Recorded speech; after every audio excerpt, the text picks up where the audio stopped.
What does it mean to be a witch? Well, as a believer in the material world and a psychiatrist to boot, I'm convinced that the current spread of belief in magic and the occult is part of mental illness.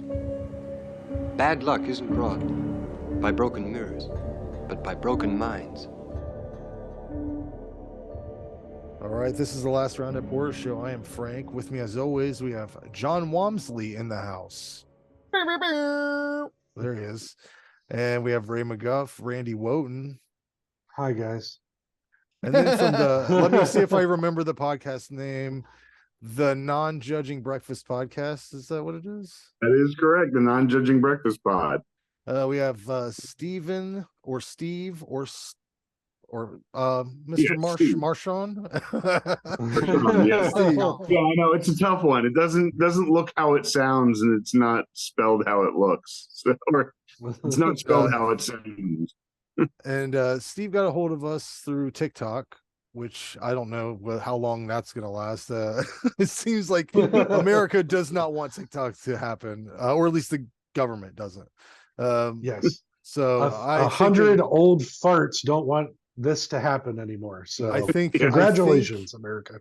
I think we're gonna go back to the old YouTube and focus on there. Still put TikToks out, but he got a hold of us through TikTok. They have a TikTok,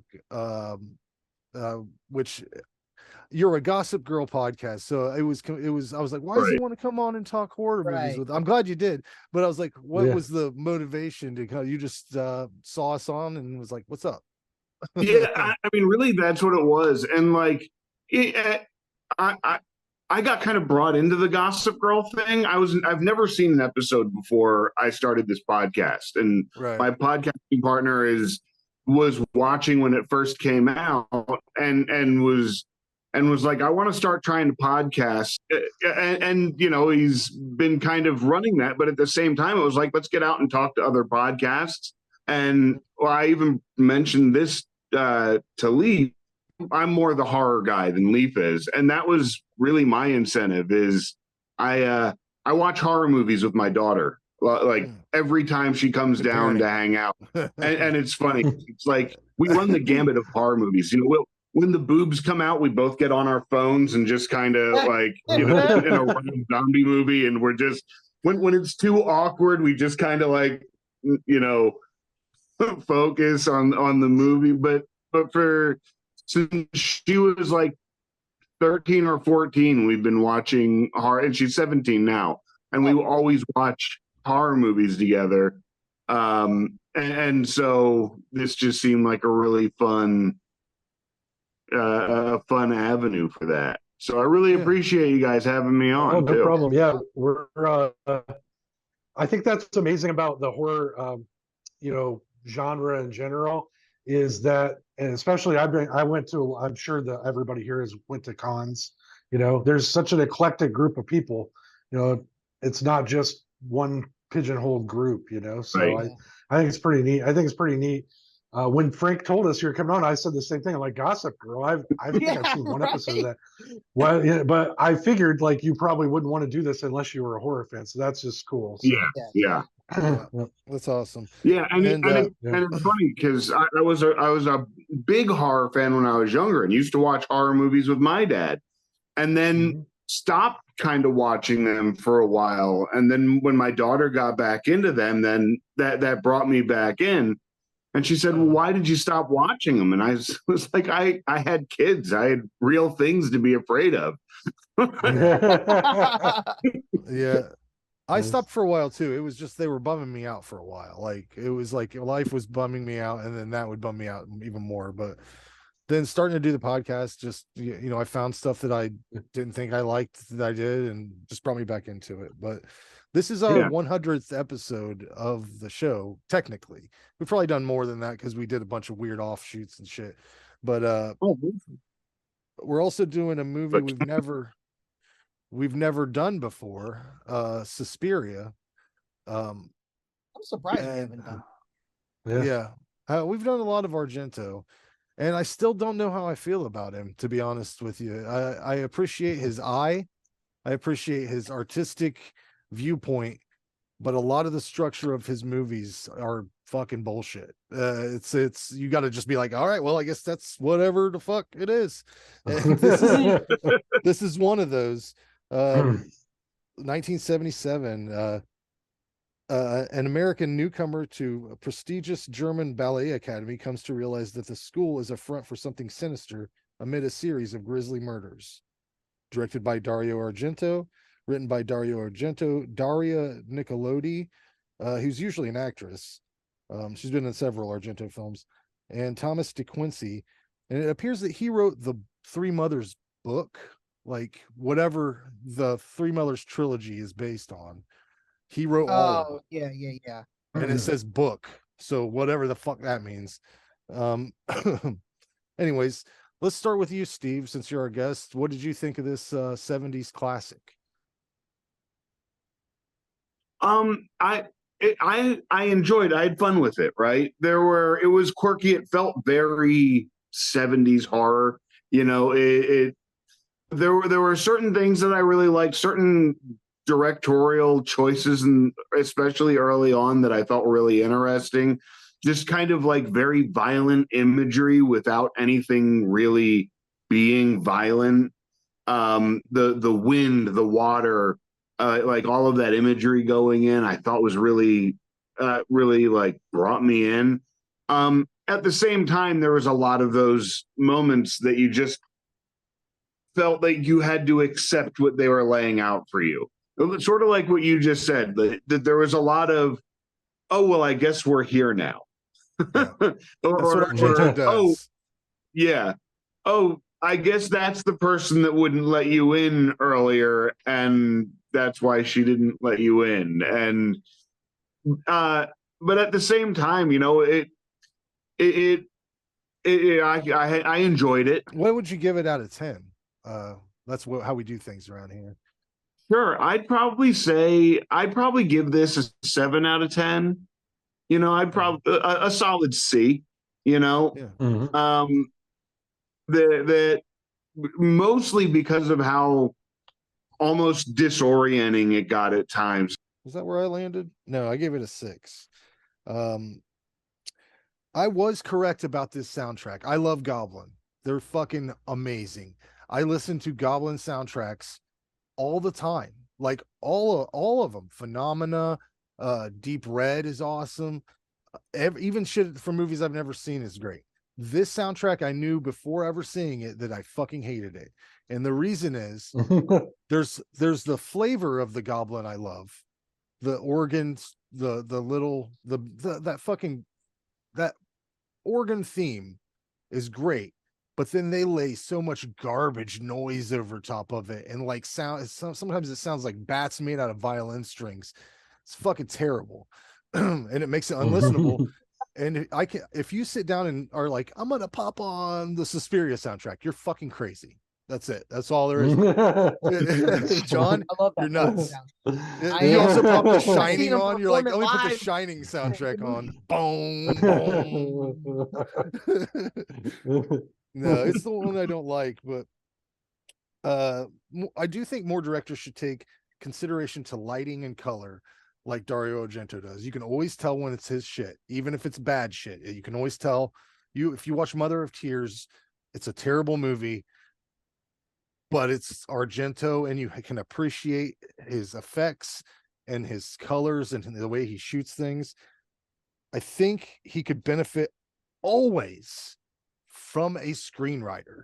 I don't know if he writes most of his movies, but this one he did, and several others he has. I can't think of, he should, with his talent, he should have tens across the board. But I can't remember giving any of the movies we've watched a 10. I don't think I have at all. Phenomena, as much as I love it, is not a 10. I don't think. I don't remember. I don't remember what I gave it. But halfway through, I was feeling like I was looking at a beautiful and boring piece of audibly annoying art. So it's like beautiful to look at. Very boring storyline. If there is one, I can't connect it. And the soundtrack, like I said. But yeah, the bat scene, come on, man. It feels like he did that somewhere else. I love that scene. What? Did he so do that funny. in a different movie? A bat like that? I don't know. It feels like I've watched that before.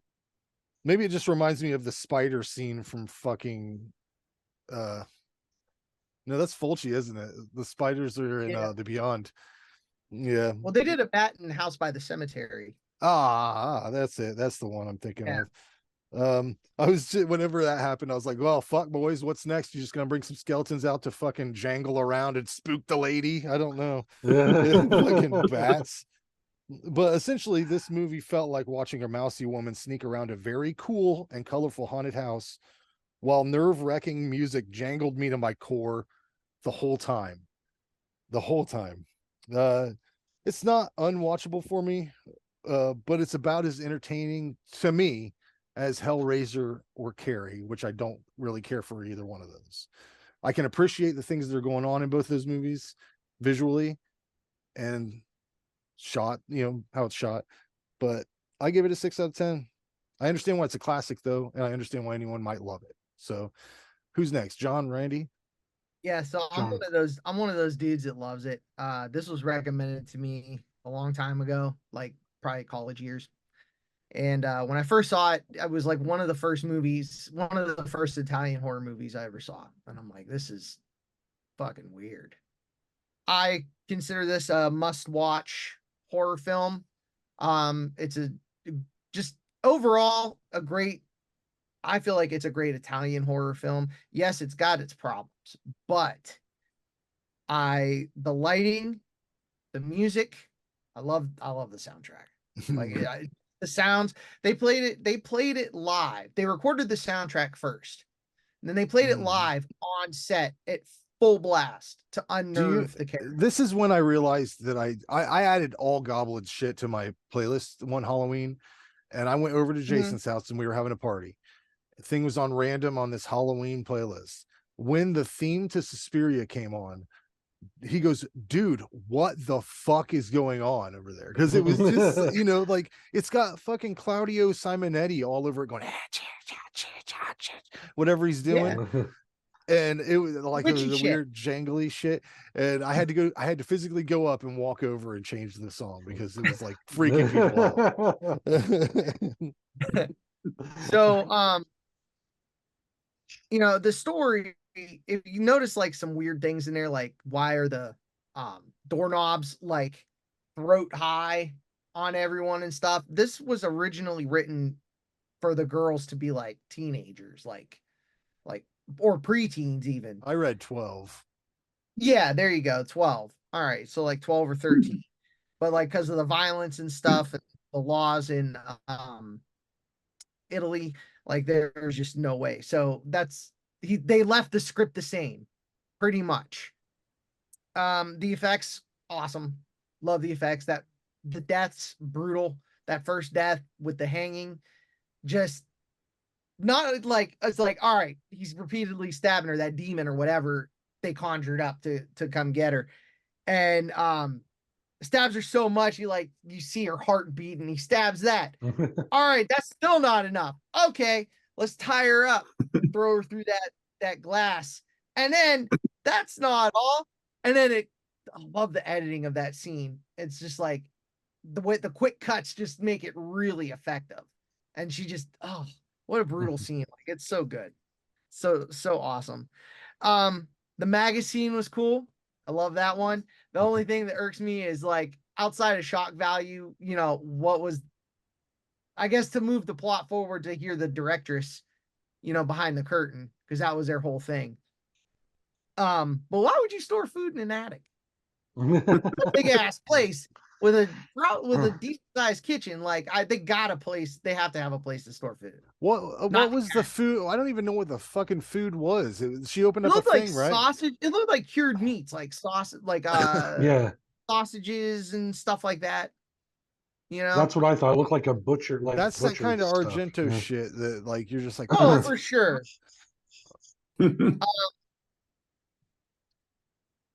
I read that Argento had his cinematographer, Luciano Tovoli, watch Snow White and the Seven Dwarfs to get inspired for the lighting. You know what the lighting made me think sometimes? Like, why would that place be lit like that? Like, that's a lot of weird lighting that you'd have to pay money to have lit up all the time. Like, just, I don't know. It was cool. I like it. I love it. But why? You know? Sarah's throat slash looked really good. It looked like they cut some kind of actual like flesh, like they did in pieces. They used pig flesh for the chainsaw scenes, you know, and it looked just way too real. And the finale is when everything comes together. You finally see that they are witches. You know, you don't really. That's the one thing maybe I didn't like about this is like it's a mystery of are they witches or not, which is fine. I wanted to see more, more witchy shit. You know what I mean? Like, not doesn't have to be double bubble, toil and trouble, you know. But I guess the like the demon thing and all that other stuff, I guess didn't really scream witch. It's like witch adjacent, I guess. I don't know. But all of that aside, required Italian horror viewing, required horror viewing. This, for me, is a 10. I love this movie. It's really, really good. With all its flaws make it good. Like, make it better for me. Like, yeah, the story's a little, you know, okay, guess we're here now. Yep. Yes, we are. Jar into place. There you are.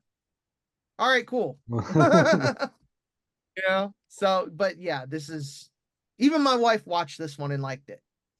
And she hates horror movies. So I watched this in Italian. So I liked it because it made it feel like a little bit, I don't know, like a more, like it seemed natural to them. You know, yeah, it seemed a little bit more natural than to have like English actors going, "Get out of the way, Martha," you know. Stuff like that, you know? So I enjoyed that. So the version I had that going on. So that was cool right off the bat. But I love, like everybody's touched on this. When I started this podcast, I had seen very little Italian horror. And luckily, John, you know, you're part of the podcast that you're always expanding my horizons with this stuff. Cause I would have never watched this, you know, had you not mentioned it. And I'd seen the remake, but I didn't know it was based on something else at the time. So this to me was like, I love the way this guy does stuff. When you're looking at this movie, it's like watching moving paintings. Like Martin Scorsese does that too, in my opinion. He frames things like a painting when you're watching it. For sure. That to me makes it like more in depth. I don't know how to describe it. It gives me an extra layer when I'm watching a movie. Like it pulls me into it. It doesn't look like it looked like I was actually looking through a window rather than watching a movie, you know? So I liked that right off the bat. The soundtrack, I know Frank just wanted to say you're gonna hate me, Frank, but I kind of liked it. I don't know, man. Like it was so fucking overbearing that it made me feel uncomfortable, which is what I think the intention was. So to me, again, it added to the overall atmosphere of the movie, you know? So would I buy this and listen to it? I don't think so. It's not really my thing. But as I was watching the movie, I was like, this music is making me feel uncomfortable right now. So that's pretty cool. The music almost had like black metal vibes. Like the way that with the hissing vocals over top of it. Yeah. And yeah, it was trying to achieve a purpose, and it did. I thought so too. I felt. My other thing is I liked the runtime of this version a lot. It has a very simple plot. This girl gets there, some weird shit's going on. She uncovers what's happening. She thinks she knows. At the end, we're confirmed. To me, this is like a perfect. I know we were kind of saying that it's edited a little weird, and it is a little funny editing here and there, but to me it flowed very well. It was like, this is the movie. It's quick, it's to the point. That final shot with the fire and the credits, fucking beautiful. I loved it. But the acting in this was really good too. The blind guy, I fucking love the blind guy, guys. Let's talk about the blind guy for a second. He's a known Italian actor. He's really Yeah. I love when he gets so mad. He's like, fuck you, you know, like I'm getting out of here. Yeah, bitch, you know? Yeah, it was like but what is the biggest emotional point in the movie up until that. And it was over the dog. Like it bit my son. Well, fuck your son, lady. Yeah, her you know? beard's He went 0 to 100 with that too. Yeah. I love that. Yeah, I love what is it? Was nuts in that. I loved her. And the shot where he dies is amazing. That whole shot's great. I loved the build up to that, the cops and everything later. But what is it with this guy in straight razors, guys? Oh, like, it's his deal. It's part of the fucking loves straight razors, man. Giallo, however you want to pronounce it. That's like part of it. Giallo, that's with the razors. Yeah, it's every one of these movies. I'm like, there it is. All right. And straight razors just look fucking cool. They're terrifying. Yeah. They're terrifying. Exactly. The lady cuts my hair. She always straight razors my back of my neck. Yeah, and I do too. I First time start I got to it done, I'm like, cringe. what are you doing with that? Yeah, I'm like, whoa, what's going on here? Sweeney Todd? Fuck. Just the look of it's creepy. Yeah. Also, I loved the I loved, so like I said, I loved the ending, but there was a part, and I'm pretty sure I'm not getting these two confused, but she falls in the razor wire or the wire. Yeah, whatever the one, fuck right? that was. And I've never seen where we keep our barbed wire. It was right. We've got all of our wire here. Let's have it just on the floor of this room. Why? She didn't see it. She had to have seen it, right? She jumped. She looked down before she jumped. That might have been just the actress doing. Well, she was just kind of like, this is better than what's going on up here. I'm doing it. You know? Yeah. This dude's fiddling with the lock over here. Ka-chink, ka-chink, ka-chink. I better jump into this razor wire. But I gotta tell you, I have anxiety. I've got it under control, luckily. But that part of her trying to wiggle her way out literally almost gave me a panic attack. I was sitting on my couch, like trying to not breathe, because I was like, it's just the constrictiveness of it got me. So that was very. So yeah, there's a lot of great kills. I'm sorry I'm dragging this out here. I'm just trying to hit on all the points, but there's a lot of great kills in this movie. I'm with you on this. I think this is required viewing. If somebody was going to say, "Hey, Randy, I'm looking at getting into Italian horror. Name 3." This would be on my 3 to check out. I liked this movie a lot. I'll probably end up adding it to my collection at some point here in the near future. So I gave it an 8 out of 10. Sweet. Very well.